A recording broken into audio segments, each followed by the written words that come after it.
Ini mengenai ratusan personel Kodam 14 Hasanuddin Makassar mengikuti kejuaraan Yongmodo. Para prajurit ini ditantang untuk memecahkan batu bata dan balok es dengan menggunakan kepala.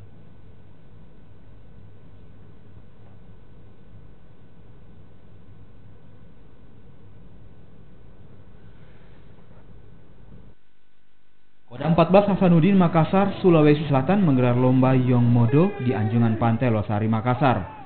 Lomba yang diprakarsai Panglima TNI ini menampilkan sejumlah atraksi, diantaranya memecahkan batu bata dan balok es dengan menggunakan kepala. Tak sampai di situ, para peserta juga melakukan sejumlah atraksi bela diri dengan menggunakan tangan kosong. Lomba ini pun digelar sebagai olahraga khusus personel TNI. Untuk pemilihan atlet yang dilombakan di masing-masing Kodam itu dipilih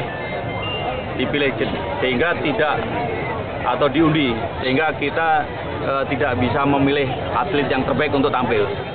Bela diri tangan kosong Yongmodo pertama berkembang di Korea Selatan sekitar 10 tahun silam. Di Indonesia, bela diri ini menjadi sebuah kewajiban bagi TNI sejak tahun 2008 silam. Rama Pratama, Kompas TV.